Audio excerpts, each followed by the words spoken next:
pour vous faire la vidéo un peu bilan mi-année. Donc c'est la vidéo Mid-Year Free Cat Book Tag où il y a pas mal de questions qui permettent de balayer un petit peu plein de choses depuis le début d'année.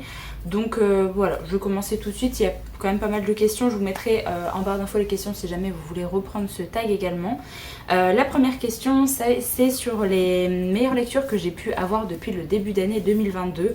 Alors vous allez voir qu'il y a pas mal de questions où j'ai pas réussi à mettre qu'un seul livre, ou forcément j'ai dû en mettre plusieurs. Pour le meilleur livre que j'ai pu lire depuis le début 2022, j'en ai mis deux. Il y a La couleur des sentiments de Catherine Stockett. Alors c'est pas forcément les livres où j'ai pas forcément eu un gros coup de cœur dessus, mais c'est vraiment des livres qui me restent marqués.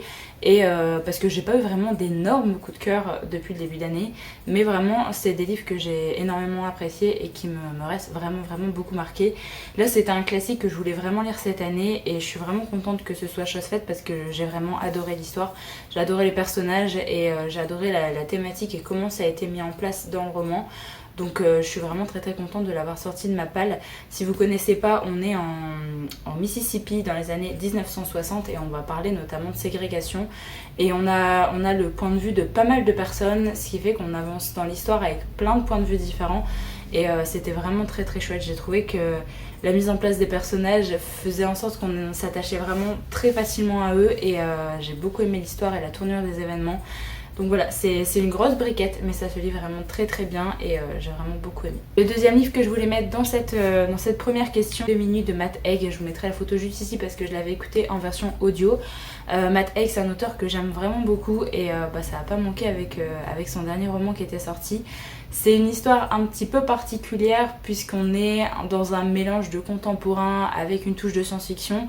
Vu qu'on va voir une femme qui a décidé de mettre fin à sa vie, mais qui va avoir un peu une deuxième chance d'aller visiter des vies alternatives de sa vie à elle en fait. À quelques moments de sa vie aurait pu basculer vers une autre possibilité et du coup elle va vivre ça, elle va vivre plusieurs vies alternatives pour comprendre pourquoi sa vie était telle qu'elle était, pourquoi elle était malheureuse et qu'est-ce qui aurait pu faire en sorte justement qu'elle soit heureuse dans sa vie.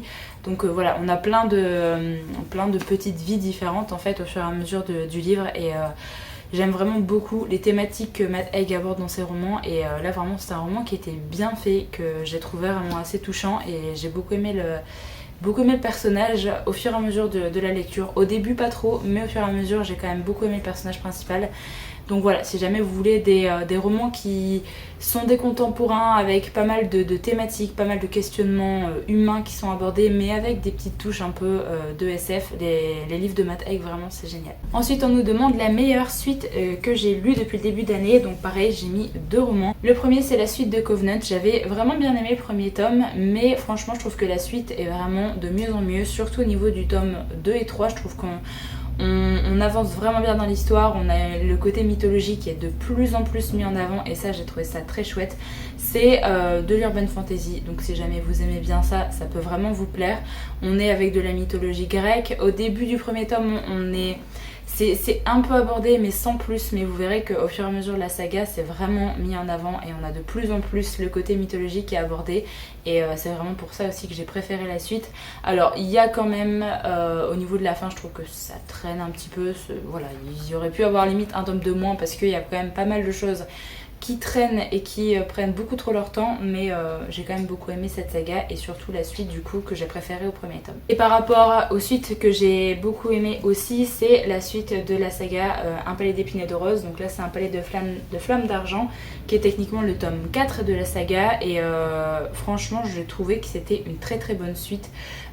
Si on prend la saga vraiment à partir du premier tome, le premier tome était pas génial, mais au fur et à mesure la saga s'améliore je trouve et là j'ai vraiment beaucoup aimé ce tome 4, donc c'est pour ça que j'ai décidé de le mettre aussi dans les meilleures suites de saga que j'ai lues depuis le début d'année. Ensuite on nous demande une sortie de cette année que j'ai pas encore lue mais que j'ai bien envie de lire avant du coup la fin d'année.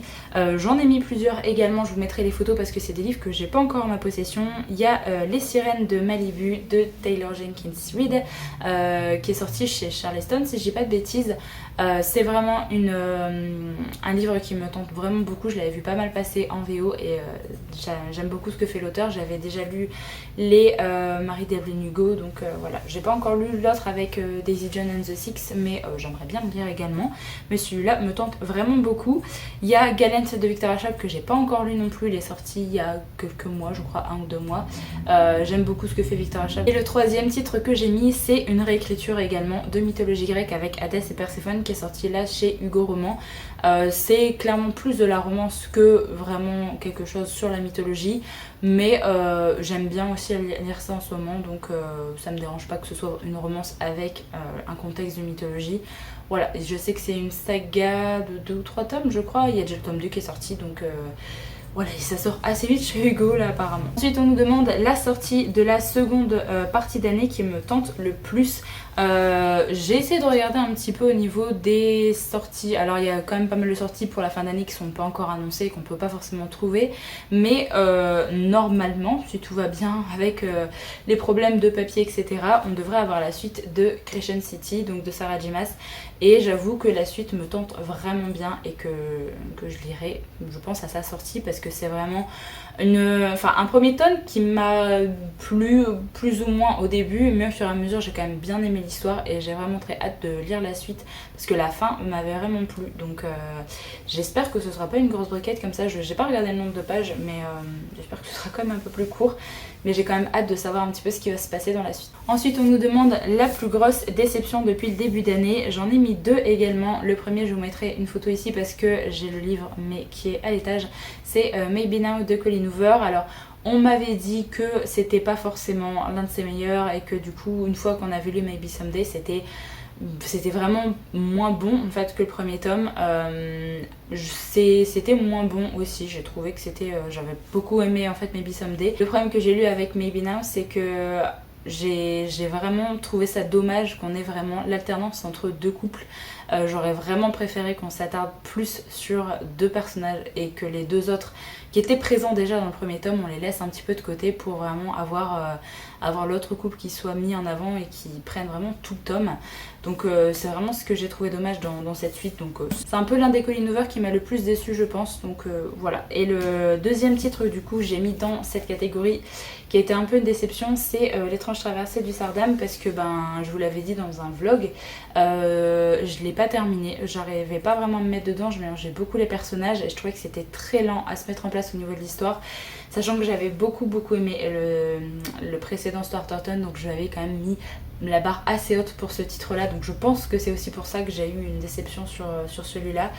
Mais j'essaierai de le retenter plus tard, c'est juste que peut-être c'était pas le moment. Alors ensuite on nous demande notre plus grosse surprise et après un nouvel auteur favori. Je vais prendre les 2 questions en même temps parce que j'ai découvert Les Lettres de Rose de Clarisse Sabar et franchement ça a été une très chouette lecture. J'avais lu au mois de décembre je crois 2 titres d'elle, mais c'était des comédies de Noël. Donc j'avais bien aimé sa plume mais sans plus, vraiment c'était déjà très court. Et en plus de ça, les comédies Noël, j'en lis pas tant que ça, du coup c'est pas forcément ce qui me touche le plus. Mais Les Lettres de Rose, franchement je m'attendais pas à autant apprécier et à être autant happée dans le récit. Et j'ai trouvé que l'écriture de l'auteur était vraiment très chouette. Et on sent vraiment son style d'écriture grâce à ce roman et pas forcément avec les comédies de Noël. Donc si jamais vous avez lu uniquement les comédies de Noël de cet auteur, n'hésitez pas à lire autre chose parce que vraiment je trouve que on apprécie beaucoup plus son style avec ses autres titres un peu contemporains, historiques. Et j'avais vraiment beaucoup aimé celui-là et j'espère que j'aimerai les autres que j'ai dans ma palle aussi parce que j'en ai 2 autres. Et du coup ça fait partie d'une des nouvelles auteurs que j'ai vraiment découvert là cette année parce que je compte pas forcément les 2 autres de fin d'année. Là vraiment ça a été une découverte de son style et de ses histoires, donc je suis vraiment très contente et très curieuse de lire ses autres titres. Alors ensuite on a la question sur un nouveau crush fictionnel. J'ai pas forcément de nouveau crush fictionnel, mais en tout cas j'aime beaucoup le couple de Sasaki et Miyano qui est présent dans le manga du même nom, donc de Shu Haruzono. Je trouve ça vraiment très cute et vraiment je trouve vraiment que la relation est saine et que du coup c'est vraiment un couple qui va bien ensemble, etc. Donc voilà, j'aime vraiment beaucoup les 2. Donc c'est pour ça que j'ai mis ça ici, mais j'ai pas forcément de personnage vraiment individuel. que j'aurais pu mettre dans cette catégorie, donc c'est pour ça que je les ai choisis. Au niveau de la question d'après, c'est un nouveau perso préféré, et là j'ai décidé de mettre Nesta du coup d'un palais de flammes d'argent qui est ici. Parce que par rapport à cette saga, c'est je pense mon perso préféré. Il y en a beaucoup qui aiment Fer, du coup qui est le personnage principal de la première trilogie, et moi personnellement je préfère Nesta par rapport à Fer en fait, pour plein de raisons différentes. Donc c'est un peu mon nouveau perso préféré de cette saga. Je suis vraiment contente que l'auteur ait pris le temps de développer son personnage comme ça dans ce tome là, parce que on a vraiment le temps de bien la connaître et de s'approprier un petit peu toutes ses douleurs, tout ce qu'elle a vécu, et je trouve qu'on s'attache beaucoup à elle grâce à ça, donc c'est devenu un de mes persos préférés. Ensuite on nous demande un livre qui m'a fait pleurer. Alors j'avais déjà Les Forbidden de Tabitha Suzuma en anglais il y a très très longtemps, et du coup je l'avais relu du coup en version audio cette année en français, et c'était vraiment très très chouette. J'ai encore une fois eu les larmes un petit peu avec ce titre là. C'est une romance contemporaine où en fait on va parler beaucoup des liens familiaux, et on va avoir une romance assez particulière entre une sœur et un frère, donc je vous laisse découvrir ça, mais franchement c'était un titre qui est assez poignant, surtout au niveau de la fin, ça nous laisse pas de marbre, ça c'est sûr. Et sinon je voulais également mettre le tome 14 de la saga Jujutsu Kaisen, parce que j'ai aussi les larmes des fois quand je lis des graphiques, et notamment ce manga, ce tome là précisément. Je vous avoue qu'il y a des passages, je m'y attendais pas forcément, et j'ai eu un petit peu les larmes aux yeux parce que ça concerne des persos que j'aime beaucoup. Voilà, je peux pas en dire grand chose parce que c'est un tome 14, mais vraiment il se passe beaucoup de choses dans l'arc de Shibuya, donc le dernier arc qui est présent du coup dans les mangas. Et voilà, je m'en remets toujours pas de ce qui s'est passé d'ailleurs. Au contraire du livre qui m'a fait pleurer, c'est un livre qui m'a rendue heureuse. Et là, j'ai remis Sasaki Miyano parce que c'est tellement cute que j'aime beaucoup. Je passe toujours un bon moment en lisant ces mangas. Donc voilà, c'est clairement le genre de petite romance qui va pas du tout vous faire pleurer, qui est vraiment très très chouette, très sympa, qui met du baume au cœur en fait, tout simplement. Ensuite la question c'est le plus beau livre que j'ai acheté depuis le début d'année. Alors le premier tome je l'avais déjà acheté l'année dernière, mais j'ai acheté le tome 2 là cette année. C'est les éditions de Perfect de Full Metal Alchemist. Je trouve que les éditions sont beaucoup trop belles, au niveau qualité du bouquin également, ça brille dans la bibliothèque, il y a vraiment un travail sur la pochette, j'aime vraiment beaucoup. Je trouve que les pages également sont hyper qualitatives, c'est vraiment très joli. Voilà, c'est vraiment l'une des sagas de manga et l'une des éditions un peu collector de saga de manga que je préfère. Il y a Aria aussi que j'aime bien, mais je savais plus si j'avais acheté cette année aussi, donc je savais plus, j'ai préféré être sûre de ça, et au moins je sais que le tome 2 je l'ai acheté assez récemment. Et enfin la dernière question, c'est le livre que j'ai besoin de lire avant la fin d'année. Je voulais vraiment lire le tome 3 des Archives de Rochard en début d'année, et j'ai pas encore pris le temps de l'acheter, donc j'aimerais vraiment lire Justicière avant la fin d'année, c'est un de mes objectifs. Je me mets pas forcément la pression avec les Archives de Rochard parce que c'est une énorme saga qui est pas encore terminée, mais c'est vrai que j'aimerais bien au moins lire un tome par an, parce que le tome 2 je l'ai lu fin d'année dernière, donc ça commence à dater un petit peu. J'aimerais bien avancer dans la saga, donc je voudrais au moins m'acheter la suite, m'acheter Justicière pour pouvoir le lire avant fin d'année. Donc voilà un petit peu pour les questions de ce tag de mi-année. N'hésitez pas à répondre aux questions dans les commentaires si jamais vous le souhaitez, ou alors pas forcément toutes, mais quelques questions si jamais vous avez des choses intéressantes à dire dessus.